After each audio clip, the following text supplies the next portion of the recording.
Ayan, nandito tayo kay Idol Carlo Tabahonda, no? Tabahonda, tama? Opo. Ayan, anong lugar to? Ang Barangay Zone 3. Barangay Zone 3. Hainay Street. Hainay Street, Pinamalayan, Pinamalayan. Oriental Mindoro. Ayan, salamat naman. Kasi ilang beses ako nag-message din kay Carlo kasi mahihain to. Ayan, kailan ka nagsimula magkalapate? I mean, nagsimula mag-ibon? Yung sir, yung 2021, sir. Newbie, parang newbie ka pa. Saan mo nakita yung pagkakalapate? Dito lang, sir, sa mga tabi-tabi. Yung mga naga-house to house. Doon lang ako na-ingan yung magkalapate. Kasi yung time na yun, na-injury ako sa basketball, kaya nagkalapati na lang ako. Mahilig naman ako dati na magkalapati. 2021. Bata pa ako, may kalapati na ako. After pandemic yan. Yeah. Ayun, medyo talagang believe din ako dito kay Carlo kasi ang bilis ng ibon talaga nito. Wala pa daw siyang video nung pagdating, pero hopefully magkuha tayo ng video. No? Yun, medyo nakikilala yung pangalan mo o nakikilala na ngayon ang pangalan sa larangan ng pag-ibon dahil mabilis speed. Ano yung sikreto ng ibon mo? Bakit mabilis siyang umuwi? Ano lang, sir, yung tiyaga lang talaga sa training, tsaka dapat laging pultang pakain. Pultang pakain? Anong pagkain ng flyer? Flyer lang, sir. At saka talagang sabak talaga sa training, sir. Mid-toss ang pinakamahalaga sa speed bird. So, ilang beses ka nagwi-mid-toss? Kada load ng halimbawa may pooling, sir, ina-advance na namin ng toss. Doon sa mismong release point ng club. Buti may nagatos sa inyo. Nag-ano talaga ako, sir, nag-invest ka sa toss. Yeah. Para, sir, gastos mo na rin yun para kung hindi mo nagastusan yung ibon mo, hindi ka rin nabigyan ng premyo. Ayun, kasi nga newbie ka, bago lang din sa pag-iibon talaga. Paano yung adjustment mo?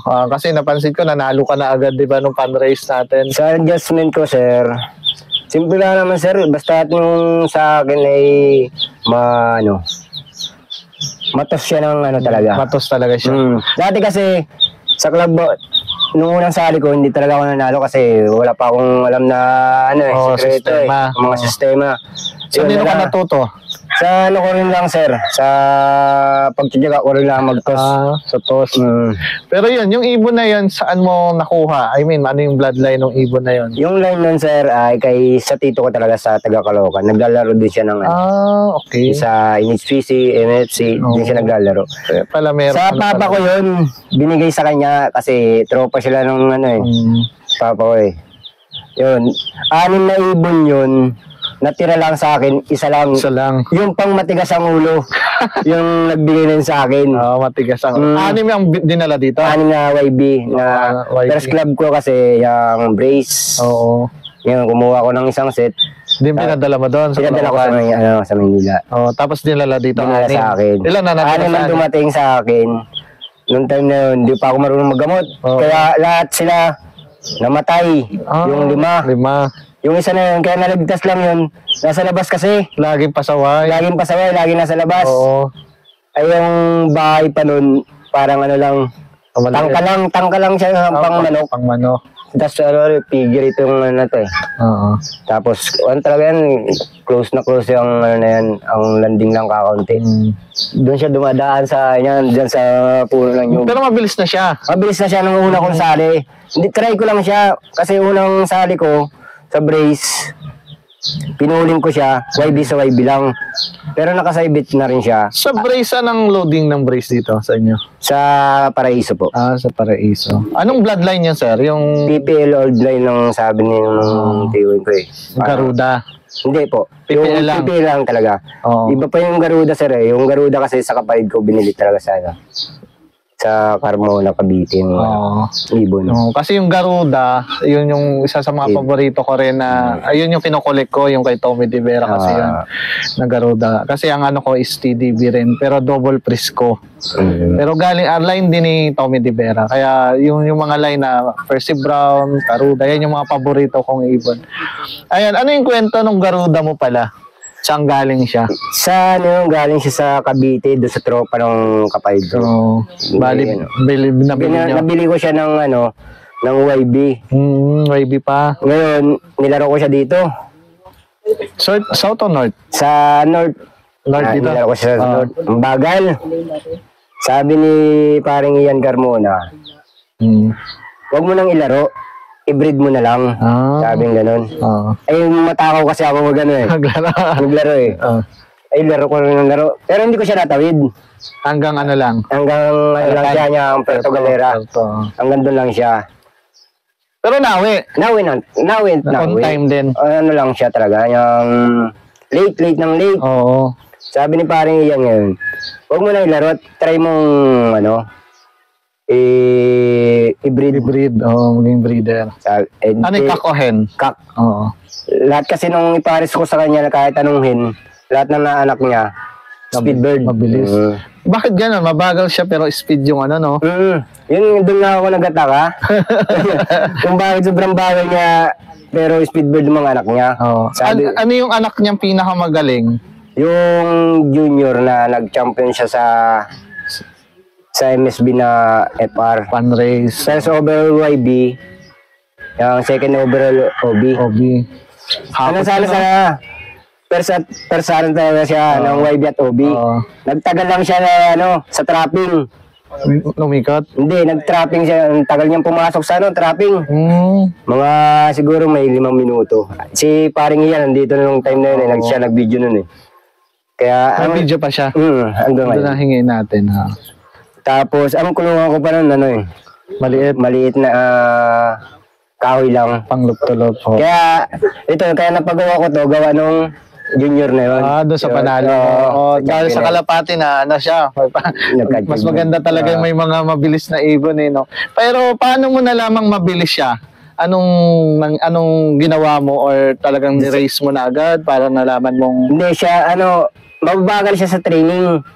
Yung ang ano ko sa kanya, ang pagka ko sa ibon, yung mga anak niya, mabagal siya sa training at saka pag hindi pa kompleto yung bagwis niya, mabagal talaga siya, napakabagal. Ano yung mabilis siya pag may kompleto kompleto na yung bagwis niya.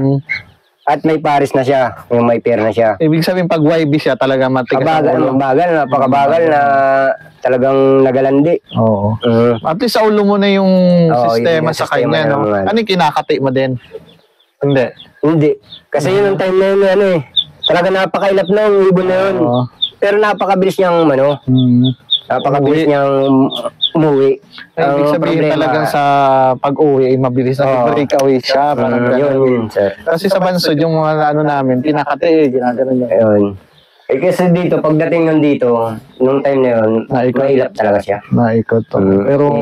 Pero mabilis talaga siya. Mabilis talaga siya. Pero lagi siya nasa first batch. Pag mga epar-epar. Napansin ko nga talagang mabilis yung ibon eh.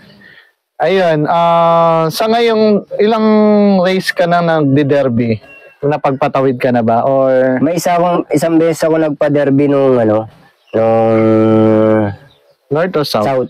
South pa lang ako nakakapagpa-derby. MSB. Ibig sabihin pangalawa pa lang ngayon? Padalwa pa lang ngayon. Patatlo. Kamusta man yung anong conditioning ng derby mo sa fan race mo? Yun yung hinahanap-hanap ko pa eh. Wala pa talaga akong lamang kondisyon sa derby. Sa derby. Pero sa fan race, may sa fan race, alam ko na yung mga sistema ng fan race. Ayun. Para sa iyo, anong pagkakaiba or mas gusto mo pang ma-improve yung sistema mo sa derby talaga? Talaga yun ang gusto kong ma-improve kasi yun na lang kulang maging achievement. Yun na lang kulang ko eh. Kasi nga may pagyabang doon sa nakapagpa-champion na rin ako ng derby. Kasi nga, yun nga, ang kasi, malapit ka lang, parang ganun lagi ang sinasabi ng iba. Malapit lang. Sa malapit magaling. Pero yun, depende rin talaga eh. May maswerte rin yan. Pero yung sa fan race talaga, doon talaga, at least, meron, no? Sa fan race, hindi ko naman nakakaya yung sabihin malapit lang. Kasi sa akin, ang hirap din eh. Ilang beses ka mag-load sa isang linggo, dalawa. Kakabig ka ng 5K sa isang load. Meron. 10K na kagad yun sa isang linggo. Hindi sa bababayaman yun. Yung pag-ipunan mo yun, simula training hanggang... Mahirap. Training hanggang simula ng derby. Makapuling winner ka lagi. Hindi, halos nag-derby champion ka na rin sa premium nun. Kasi ano yun malaki rin yung fundraise natin yung premium. Katulad nung nakaraan, linggo. Tumawag ako pang second ako sa... YB. Okay. First overall pala. First ako sa lap winner ako sa OB. Yung side winner din. Open letters, akin din. Ang kinabig ko rin ay may 9-2. Ang laki din. 9-2. Tapos kahapon sa MSB ulit, nagpa-training. Siya ulit siya. Kumabig siya ng 4-2 kanina. Kanina lang dinala Ang dami nun hindi naka-13 na kaagad. 13 na agad. Mantalo nag-champion ako dati, JFU 2015. 15,000 lang no. Ayun, napakarami yan. Dati nga kumakabig ako ng ng 13 sa isang ibon. Sa pooling lang. Sa pooling lang yun. Ayun YBOB yun pag side bet. YBOB. Ayun, sa loob ng, di ba, 2 beses tayo magpo-pooling or nagti-training o something sa fundraise. Ano yung sistema mo nun? Talagang toss lang ng toss? Toss lang kami nun. Basta wala? Basta mag-release ang club ng training, a-advance na namin yun. A-advance yun na. Halimbawa, bukas ang training, ngayon kami nagpa-toss. Ngayon dumating ibon, tapos mamaya ang load. Ayun, naniniwala ka dun sa bloodline? Sa bloodline, naniniwala naman ako kasi yung line ng Garuda ko, walang... Oo, kasi napansin ko, parang nakita ko kay Malitaw ba yun? Oo, kay Malitaw. Kasi galing din sa iyo. Yun yung anak ng Garuda ko, kapatid ni Junior mismo. Nakita ko yung video nun, talagang nadasok Ganun siya mauwi. Ganun talaga siya umuwi lahat ng mga... Ibig sabihin nasa bloodline din. Sa vitamins, anong binibigay mong vitamins? Sa vitamins, lang ako sir, yung victory pills talaga. Victory, yung kulay itim, no? Yun lang yung sistema ko na sa Sa loading yan, binibigay mo? Hindi, pagdating. sa pagdating na lang. Yun lang. Sa pagkain, wala kang dinadagdag? Wala na ako sa pakain. Bilang ako ng iba-ibang pakain. Mani, munggo, tapos sap, at saka sunflower. Binibigay mo? Yan ang nilalako ko doon sa flyer. Ano yung lahok-lahok na? Ayun, sa naman, sa training mo talaga ikaw ibig sabihin sa fundraise man, sistema mo is magti-training na ako. Advance na doon sa papag-releasean. Tapos malalaman mo, ilan training mo? Isa lang din? Hindi. Yun na sir, training ako ng halimbawa, kung walang ibon ko, i-training ko yun ng sabay-sabay. Sabay-sabay. Kung alin ang mauna doon, hindi, sabay-sabay sila o single toss? Hindi, sabay-sabay sila. First training namin. Sabay-sabay. And then pag kinabukasan, training ulit kami, single toss na. Single toss. Tapos inuurasan nyo? Oo, orasan na namin kung At saka, inaabang namin pagdating kung paano bumaba. Matatrap siya. Madali siya matrap. Kung madali siya matrap, kung mahirap siya matrap.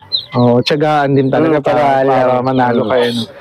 Ayun, sir, anong advice mo? Kasi newbie ka talaga. Then swerte sa fundraise. Ano ma-advise mo sa mga newbie na hindi pa nananalo kahit sa fundraise?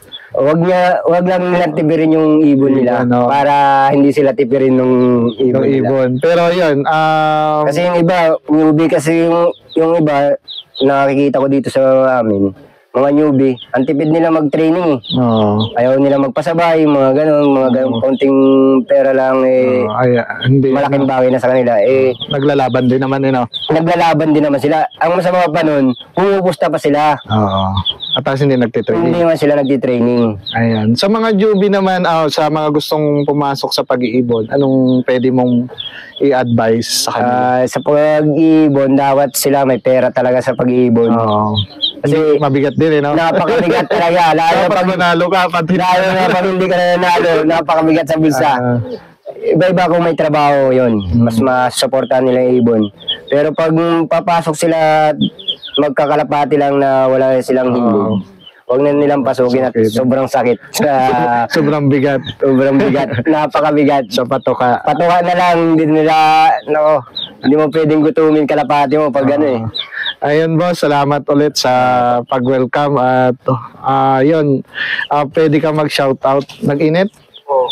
Sige, tuloy lang. Tuloy naman. Shoutout na lang sa tito ko, kay Don Don Castro ng Caloocan. Salamat to. At binawagi mo sa akin yung line mo. Ayan. Sino pa? Taga dito? Dito kay Boss Patrick, Sammy, at saka kay Boss Fernan, Solis. Shoutout sa inyo. Hopefully ma-interview ko rin sila, boss. Nahintay ka na ni Boss Sammy Patrick. Kay Solis. Naglinis daw sila. Naglinis daw sila ng ilok. Nahintay ka na. Ayan, sir. Good luck sa race mo ngayong South. Alam kong babalik kami dito. Malapit na yung Pan-Race Championship eh. And para sa second race. Sana videohan mo, sir, sa sunod para meron tayong may video naman ako nung sa junior ko. Kung baka gusto nyo. Send mo na lang. Thank you so much and good luck again. Salamat, sir. Thank you po. Ayan.